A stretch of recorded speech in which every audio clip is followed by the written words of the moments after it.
केलं त्याचा निषेध करण्यासाठी राज्यभर तुमच्या पक्षाच्या वतीने भाजपच्या पक्षाच्या वतीने राज्यभर आंदोलन आहे, काय बोलू? मुळामध्ये भाजप आणि शिवसेनेचा जो अजेंडा आहे तो हिंदुत्वाचा आहे आणि हिंदुत्वावर आता अनेक जण तोंडसुख जे घ्यायला लागलेले आहेत त्याचा निषेध म्हणून आज महाराष्ट्रभर अनेक ठिकाणी आंदोलन करण्यात आलेली आहे. धर्माच्या विरोधात बोलू नये किंवा इतर जातीच्या विरोधात बोलू नये हे तेवढं जरी सत्य असलं, आम्ही जर कुणाच्या विरोधात बोललो तर त्याचा आगडोम उसळतो, त्याच्यावर टीका केली जाते आणि हिंदू धर्माच्या विरोधात जर कोणीही बोललं तर त्याला प्रत्युत्तर देऊ नये अशी जी काही भूमिका काही लोक जे घेत आहेत त्याला त्यांचा निषेध करण्यासाठी आणि हिंदुत्वावर कोणी या धर्मावर कोणी बोलू नये त्यांचाही निषेध करण्यासाठी आजचं हे आंदोलन होतं. ते नितेश राणेंनी त्यामध्ये भर घालण्यासाठी वक्तव्य केलं, कोणत्याही मुस्लिम व्यक्तींसोबत आता व्यवहार करू नका असं पद्धतीने वक्तव्य केलं. महाराष्ट्राची संस्कृती अशी आहे का, याच्यातून काय सिद्ध होतं? नाही, नितेश राणेंनी जे काही वक्तव्य केलं ते त्याचं व्यक्तिगत मत आहे, त्याच्याशी आम्ही सहमत नाही आहोत. वर्षा बंगल्यावर मध्यरात्री बैठक झाल्याची माहिती आहे, त्याच्यात एक खलबतं झाली. ज्या बैठकीला मुख्यमंत्री अजित पवार, प्रफुल्ल पटेल, उदय सामंत यांच्यात ही बैठक झालेली आहे. मुख्यमंत्र्याच्या निवासस्थानी गणरायाचं आगमन असतं आणि त्याला सर्व पक्षाचे लोक येत असतात आणि त्यातलाच एक भाग म्हणून काल अजितदादा, प्रफुल्ल पटेल हे सर्वजण गणरायाच्या दर्शनासाठी आले होते. निश्चित त्याच्यामध्ये राजकीय चर्चासुद्धा झाली असावी. येणारी निवडणुकीच्या कालावधीमध्ये नेमकी अजितदादांची भूमिका काय किंवा प्रफुल्ल पटेलची भूमिका काय ही त्यांनी शिंदे समोर मांडली असावी, परंतु एकमेकाच्या चर्चेमध्ये जो संवाद होतो त्यातून काही चांगलं बाहेर निघेल अशी अपेक्षा आहे. परंतु त्या चर्चेच्या संदर्भामध्ये कोणतीही माहिती बाहेर कुणालाही सांगण्यात आलेली नाही. निवडणुकीच्या पार्श्वभूमीवर चर्चा झाल्याचं सांगतात. त्याच्यामध्ये निवडणुकीच्या पार्श्वभूमीवर चर्चा होणारच ना. जेव्हा गणरायाच्या दर्शनाला गेले त्या टायमाला सीएम बरोबर त्यांच्या चर्चा ह्या निश्चित झालेल्या आहेत, त्या नाकारता कशा येतील? आणि मग अजितदादांना किती जागा लढवायच्या आहेत किंवा त्यांचा काय हेतू आहे, काय काय मतदारसंघामध्ये परिस्थिती आहे, कदाचित त्यांनी एकमेकाशी शेअर केले असाव्यात आणि ते काही गैरही नाही ना. उद्या जेव्हा युतीची बैठक होईल, मग एकनाथ शिंदे असेल, देवेंद्र फडणवीस असेल, अजितदादा असतील, त्यावेळेला या चर्चामधून आणखीन चांगलं काय निघता येईल. त्याच्यापूर्वी जर असं जर बैठका होत असेल तर ती गोष्ट चांगली आहे. चर्चा झालीच पाहिजे. नसता हे राहिलं ते राहिलं करण्यापेक्षा आपण चर्चेतून चांगला मार्ग काढू ही भूमिका मुख्यमंत्र्याची आणि अजितदादांची असावी. म्हणून काल त्याच्यावर राजकीय चर्चासुद्धा झाली असावी. यामध्ये आणखी एक महत्त्वाचा एक मिनिट विषय सर, येत्या 15 महायुतीच्या 100 जागा जाहीर करण्याचं महायुतीचं लक्ष असल्याचं सांगतायत. जागा वाटपाच्या फॉर्म्युल्यावर बैठक सत्र सुरू आहे, ज्यामध्ये 50-25-25 म्हणजेच भाजपला 50 तर शिवसेना आणि राष्ट्रवादीला 25-25 अशा जागा जाहीर करणार आहेत आणि ज्या जागांवरती अडथळा नाही तेवढ्याच फक्त जागा जाहीर केल्या जाणार आहेत. निश्चितच लोकसभेला ज्या जागा वाटप झाल्या त्याला जो काल विलंब लागला, त्या विलंबामुळे अनेक उमेदवाराला प्रचार करायला योग्य वेळ मिळाला नाही. आता महायुतीने असं ठरवलं आहे की ज्या जागेमध्ये डिस्प्यूटच नाही त्या तातडीनं ह्या घोषित करायच्या आणि त्या घोषित केल्यानंतर त्या ठिकाणचे उमेदवार हे आपल्या कामाला लागू शकतील. परंतु मला असं वाटतं की यावेळेला सर्वच जागा या लवकरात लवकर डिक्लेअर करण्याचा महायुतीचा प्रयत्न आहे आणि त्याचा निर्णयसुद्धा हे तिन्ही नेते घेणार आहेत. अजितदादा महायुतीतून थोड्याशा बाजूला पडले सगळ्यांमध्ये, त्यांनी शिंदेची भेट घेतली, काय बैठक झाली? अजितदादा महायुतीतून बाहेर पडल्याचं चित्र हेच फक्त आपल्या माध्यमातून समोर येतंय. अजितदादा महायुतीबरोबर आहेत, महायुतीतच ते इलेक्शन लढवणार आहेत. त्यांच्यात आमच्यात कोणताही मतभेद किंवा भांडण ज्याला म्हणतो भांडण तंटा नाही. ते महायुतीच्या बरोबर खंबीरपणे उभे आहेत आणि महायुती त्यांच्याबरोबर खंबीरपणे उभे आहेत आणि ते इथूनच निवडणूक लढवणार आहेत. भारतीय जनता पक्ष आणि देवेंद्र फडणवीस ही जनतेला लुटणारे पाकिटमार आहे असे मुंबईसर, पुणे, नांदेड, संभाजीनगर, परभणी, नागपूर सगळीकडे बॅनर लागलेले आहेत आणि ते महागाईच्या मुद्द्यावर भाजप आणि उपमुख्यमंत्री देवेंद्र फडणवीस यांच्यावर हल्लाबोल करणारे पोस्टर्स आहेत. असे पोस्टर लावणारे जे महाभाग आहेत त्या महाभागाने सत्तेत असताना काय केलं याचा पाडा पूर्ण महाराष्ट्राच्या जनतेला माहिती आहे. म्हणून आता यांच्या दुकानदाऱ्या ह्या सगळ्या बंद झालेल्या आहेत आणि हे दुकानदारी बंद झाल्याचं शल्य त्यांना टोचतं आहे. हे खऱ्या अर्थानं महाराष्ट्राला ज्याने लुटलं आहे ते आता बॅनर लावायला लागले. हे दुर्दैव आहे, परंतु असं बॅनर लावून कोणताही फरक सर्वसामान्य माणसावर पडणार नाही. सर्वसामान्य माणसाला जे पाहिजे ते हे महायुती सरकार देत आहे, हाच त्यांच्यात असलेली पोटदुखी आहे. पण ते कुणाचंही नाव नाही त्याच्यावर, कोण लावलं हे काही कळत नाही. हा, कोण लावणार आहे? विरोधकामध्ये कोण लावणार आहेत? काही रिकामटेकडे असतात जे महाविकास आघाडीतले आहेत, त्यांनाच हा उद्योग सुचू शकतो. त्यांना आजकाल प्रत्येक गोष्टीमध्ये स्वतःहून स्वमोठं इंटरेस्ट घेऊन अशा गोष्टी करण्यामध्ये जास्त वेळ घालवण्यामध्ये त्यांना आनंद वाटतो. सरकार स्पीडने काम करते, नेहमी दावा करता गोरगरिबांसाठी, मात्र 3 दिवसात 370 जी आर, त्याच्यावर आता टीका होऊ लागली. 4 दिवसात 370 जी आर. निवडणुकीच्या जे विधानसभेमध्ये आचारसंहिता लागणार आहे त्यापूर्वी लोकांचं असलेली कामाचं गती आणखीन वाढली पाहिजे. जी आर निघाले म्हणजे काय पर्सनल कोणाच्या फायद्याचे जी आर नाही, तर सर्वसामान्यांना जे उपभोगाचे आहेत, जे जाताना महत्त्वाचे वाटत आहेत त्या संदर्भातले जी आर काढण्यात आलेले. तुम्ही कोणताही जी आर समोर आणा, त्याच्यामध्ये कॉमन माणूस हा केंद्रबिंदू ठरूनच ते काढलेले जी आर आहेत. आता एवढं जर काही गती सरकारला आहे तर तुमचे आमदार आहेत संजय गायकवाड, त्यांच्यात माझ्या मतदारसंघातले जर कामं मार्गी लागली नाही तर मी मंत्रालयामध्ये उपोषणाला बसणार आहे.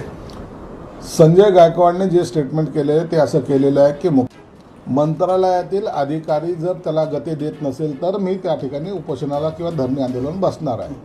याचा अर्थ असा होतो की अधिकाऱ्यामध्ये, काही अधिकाऱ्यामध्ये, संपूर्ण नाही पण काही अधिकाऱ्यामध्ये जो चालढकलपणा आहे तो त्यांनी उघडकीस आणण्याचा प्रयत्न केलेला आहे आणि त्याची दखलसुद्धा मुख्यमंत्री साहेबांनी घेतली आहे. फेल्युअर कोणाचं?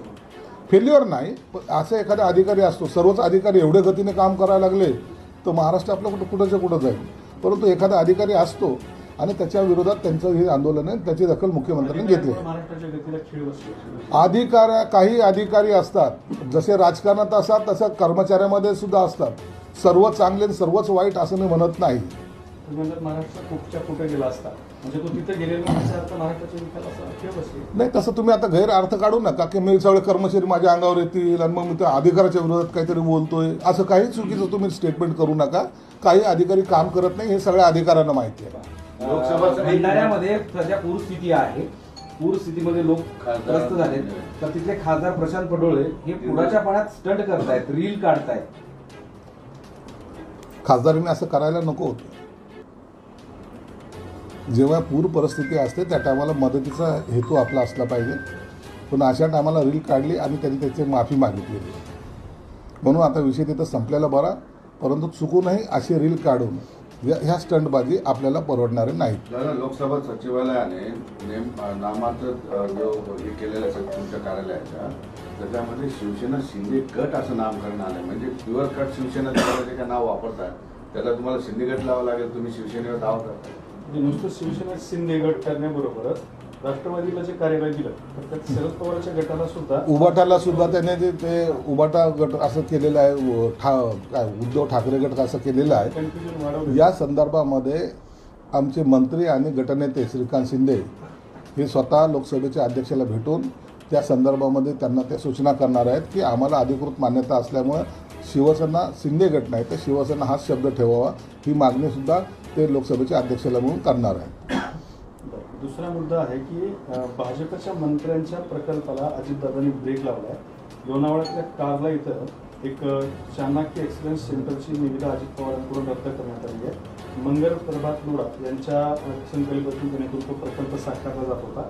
दुसरं भाजपचे गिरीश महाजन आहेत, त्यांचा सुद्धा पालकमंत्री आणि जिल्हाधिकाऱ्यांनी डावलून प्रस्ताव मान्यतेसाठी थेट उच्च अधिकार समितीकडे पाठवण्यात आल्याची तक्रार आहे आणि नावातून चाणक्य हटवून बदल करण्याच्या सूचना दिल्या पाहिजे. या संदर्भात मला अधिकृत काही माहिती नाही आहे, परंतु मला वाटतं लोणावळा प्रकरणात त्यांनी स्टे दिलेला आहे, कोणतं ते रद्द केलेलं नाही आणि योग्य ती माहिती घेऊन मी तुम्हाला सांगेन. आज विद्यार्थ्यांनी असं म्हणाले की शिवसेनेत आमची महाविकास आघाडीसोबत मुंबईत बैठक झाली, कोणत्या हॉटेलमध्ये झाली, नेते कोणत्या गाडीत आले, हे सगळं मी सांगू शकतो. आणि जर हे नेते सांगत नसतील तर उद्धव ठाकरेंनी विचारा, त्यांना सगळं माहिती. इम्तियाज जलीलांनी पडदा ठेवण्याचं काही कारण नाही आहे. कोणत्या गाडीत आले, कोण कोण आले, हे सर्वसामान्य जनतेसमोर त्यांनी मांडायला हवं होतं. या गुप्त बैठका कशासाठी? जर त्यांना युती करायची असेल तर त्यांनी उघडपणे आलं पाहिजे.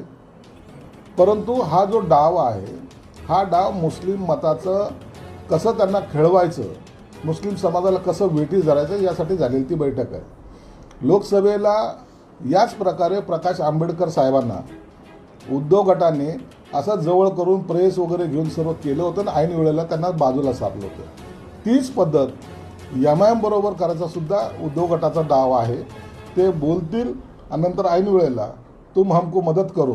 गेल्या वेळेला लोकसभेला MIMने अनेक ठिकाणी उमेदवार जे उभे केले नव्हते, त्याचं कारण असं होतं की ह्यांच्यामध्ये झालेली ही ट्रान्झॅक्शन, ज्याला दलाली म्हणता येईल, ही झाली होती. म्हणून MIMने आपले उमेदवार उभे केले नव्हते.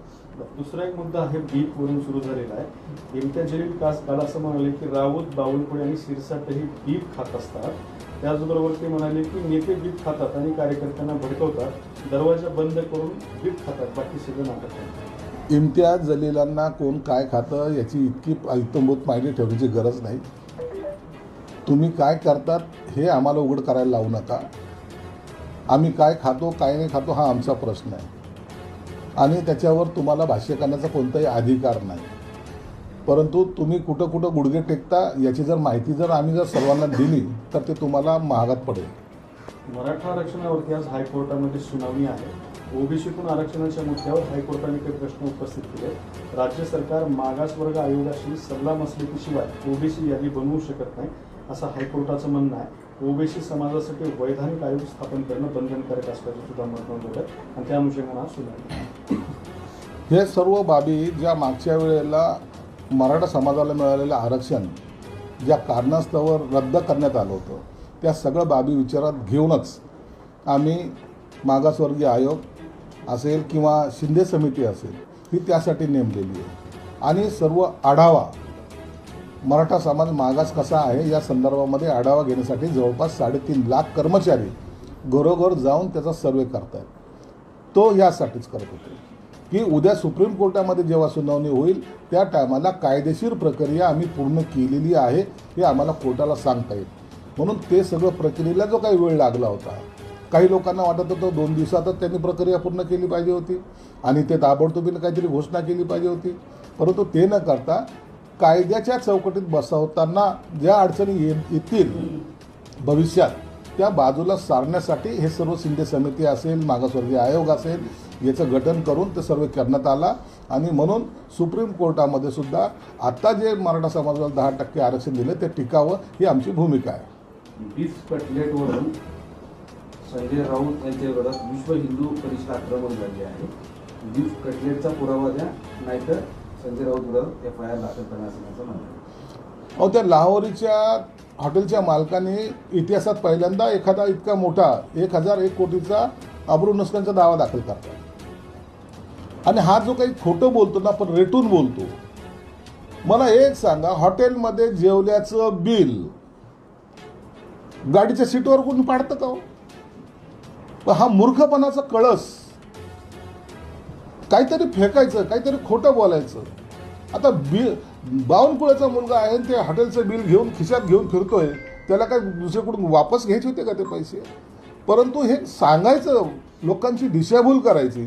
मग त्या गाडीमध्ये आम्हाला बिल सापडलं, कुठे आहे ते बिल? दाखव ना, सगळ्या कॅमेऱ्याला दाखव ना. परंतु ह्या खोट्या गोष्टी पसरून कुणाची बदनामी कशी करायची? त्या हॉटेल मालकाने आयुष्यामध्ये कधी बीफ विकलं नाही. त्या हॉटेल मालकाच्या धंद्यावर आता जो काही परिणाम होतोय ह्या लोकांच्या मूर्खपणाच्या स्टेटमेंटमुळं. म्हणून संजय राऊत सारखा खोटारडा माणूस, सायको माणूस, ह्युमझिकल माणूस मला वाटतं महाराष्ट्रात दुसरा नाही. कर्नाटकला मांडा नावाच्या गावामध्ये दुकानांना आग लावण्यात आली. गणपती विसर्जनाच्या मिरवणुकीदरम्यान हा सगळा प्रकार झाला. दगडफेक सुद्धा झाली. गणपतीच्या काळात असतील, शिवजयंतीच्या काळात असतील, काही लोकांना जाती दंगली पेटवण्याचा एक हौस किंवा त्यांच्या मनावर तो असलेला विपरीत परिणाम त्याचे हे फळ आहे. जाणून बुजून दंगल कुठेतरी घडली पाहिजे आणि त्याचा परिणाम महाराष्ट्रात झाला. राहुल गांधी जो बोंबलला आहे तो, अरे तुम्हाला ना दलिताला आरक्षण द्यायचं आहे, ना मराठा समाजाला आरक्षण द्यायचं आहे, ना कोणत्याही समाजाला आरक्षण तुम्हाला द्यायचं नाही. तुम्ही त्यांना खेळवण्याचा प्रयत्न करतायत. तुमची भूमिका आज उघड झालेली आहे.